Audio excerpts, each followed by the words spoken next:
Imagine you're living 30,000 years ago. You wake up inside a small rock shelter. You can't see the sky.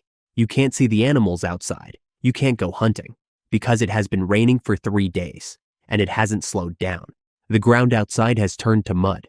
Your firewood is getting wet. The food your group collected yesterday is disappearing faster than expected. Everyone is waiting for the same thing, the rain to stop. But what would ancient humans actually do when the weather made going outside impossible?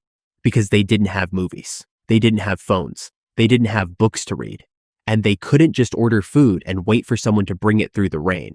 For most of human history, weather wasn't something you checked on an app. It decided what you could do. A normal day might mean hunting, gathering, traveling, collecting water, repairing tools, preparing food, watching children, or searching for a safer place to sleep. Rain could interrupt almost all of it. And at first, that sounds like the biggest problem. It isn't. The first problem is much simpler. Food. You look at what's left. There's enough for today, maybe tomorrow, but nobody knows how long the storm will last.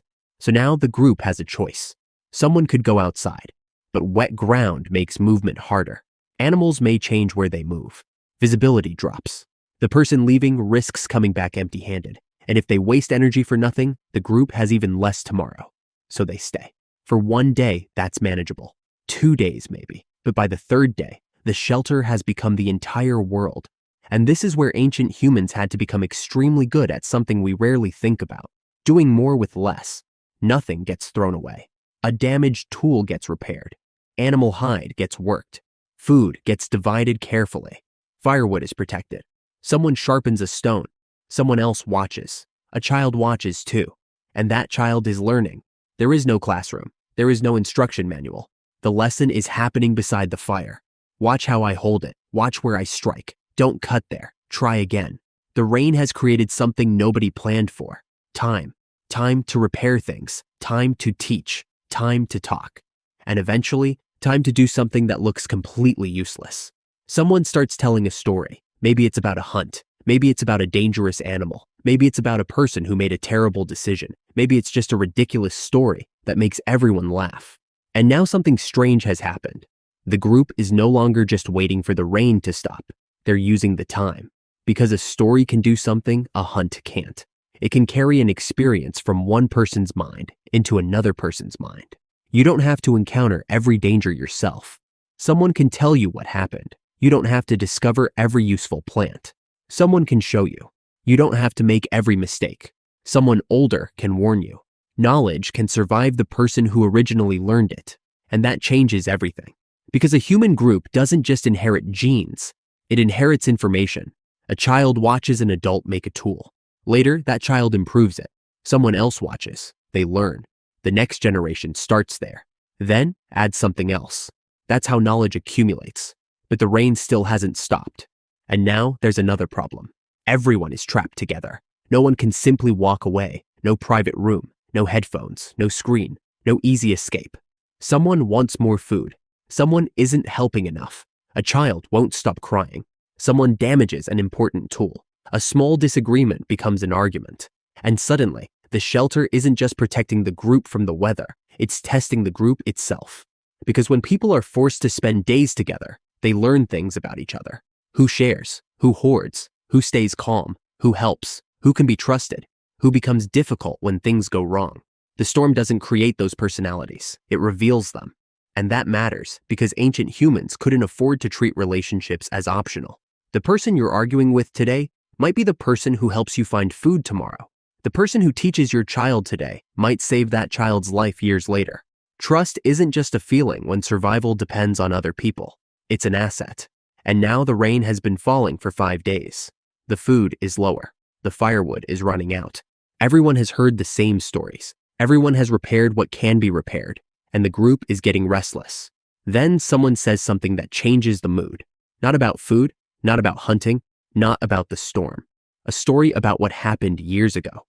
Everyone goes quiet because they've heard the story before. But this time, there's a detail nobody remembers. And suddenly, the entire group is arguing about what actually happened. Someone insists they remember. Someone else laughs. An older member corrects them. A child asks a question. And for the next hour, nobody thinks about the rain. This is where the story becomes much bigger than bad weather, because humans don't just use stories to entertain themselves. Stories can preserve knowledge, they can teach behavior, they can explain danger, they can strengthen relationships. And around ancient fires, researchers studying modern hunter-gatherer communities have found that conversation often shifts from practical daytime matters towards storytelling, humor, social relationships, and cultural information. The fire wasn't only keeping people warm, it could become a place where culture moved. And maybe that's what the rain was really giving them. Not entertainment, not comfort, a pause. A few days when survival slowed down enough for humans to spend time doing something else. But there's still one question. What happens when the rain finally stops? Because when the clouds finally break, the group doesn't just walk outside and forget everything. The world has changed. The ground is soaked. The paths are muddy. The animals have moved. The shelter needs repairs. The firewood has to be dried. Food has to be found. And everyone suddenly has work again. The pause is over. But the people inside the shelter aren't exactly the same people who entered it. A child has learned a new skill. Someone has learned who can be trusted. A tool has been repaired. A story has been remembered. A problem has been discussed. Maybe an argument was settled. Maybe a new relationship formed. The rain left almost nothing behind that an archaeologist could easily see. But it may have left something much harder to measure: knowledge. And that is why this question is more interesting than it first appears. What did ancient humans do when it rained for days? They didn't necessarily do anything spectacular. Sometimes they waited. They sat around a fire. They worked with whatever they had. They talked. They taught. They told stories. They watched their children. They argued. They laughed. They slept. And they waited for the world outside to become usable again. But today, we're almost incapable of doing that. Think about what happens when you're bored. You reach for your phone. If nothing is interesting, you switch apps. If that gets boring, you open another one. If you're alone, you message someone. If you want entertainment, you have an almost unlimited supply. There is almost always something demanding your attention. Ancient humans didn't have that problem. If the rain trapped them inside, there was nowhere else to go. And that forced them into something we have gradually removed from our lives: uninterrupted time. That doesn't mean ancient humans were secretly happier. It doesn't mean every rainy day produced brilliant ideas. And we can't know exactly what happened inside every prehistoric shelter. The archaeological record doesn't preserve every conversation around every fire. But we can see the conditions. Humans depended heavily on cooperation. They needed knowledge to survive. Children had to learn from adults. Groups had to maintain relationships. And firelit gatherings could become important spaces for social interaction and cultural transmission. So imagine what several days of rain could do. It temporarily removes the outside world. And when the outside world disappears, attention turns inward. People start noticing each other. They notice what someone knows, what someone remembers, what someone can make, what someone is afraid of, what makes someone laugh. And maybe that's where something important happens. A group stops being just a collection of individuals. It becomes a community, not because somebody announces it, because people spend enough time together to build it. And this may explain why the absence of constant entertainment isn't necessarily the same thing as misery. Boredom creates space. Space creates curiosity.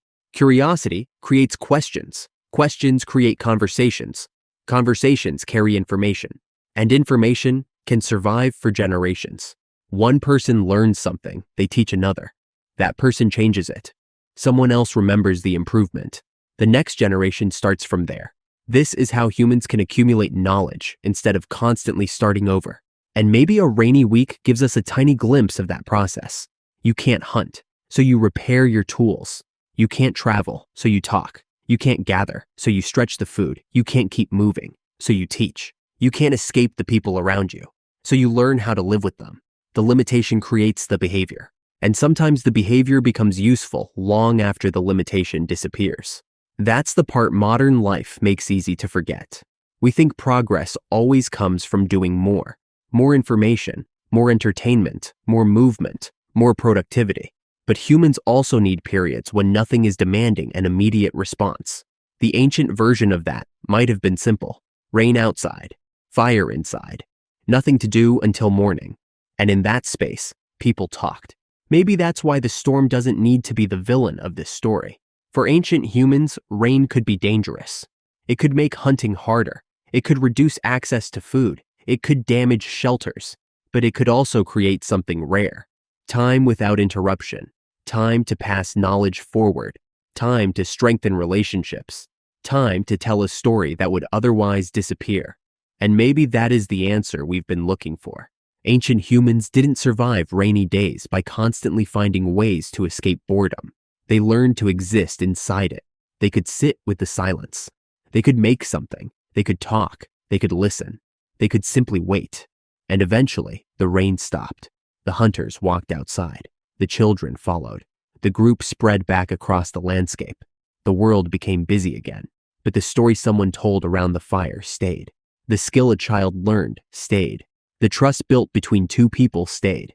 The memory of the storm stayed. And that's the strange thing about waiting. The moment itself disappears. But what happens during it can remain for years. Today, if it rains for a few hours, we usually complain. We check the weather. We look for something to watch. We wait for the world to become convenient again. Ancient humans couldn't do that. The weather controlled them. And sometimes, being forced to stop may have given them exactly what modern life keeps taking away. A reason to look at the person beside them.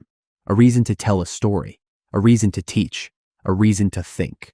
So the next time it rains all day and you're sitting inside wondering what you're supposed to do, remember what your ancestors had.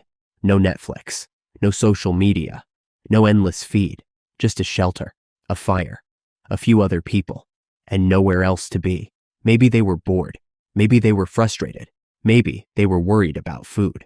But eventually, someone probably started talking, and someone else listened.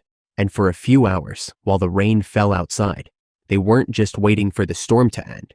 They were passing something forward, a skill, a memory, a story, a piece of culture. And perhaps that's one of the most human things they could have done. Because sometimes you don't need to escape the empty time. You just need enough of it to discover what you can do with it. Thank you for watching Vinta.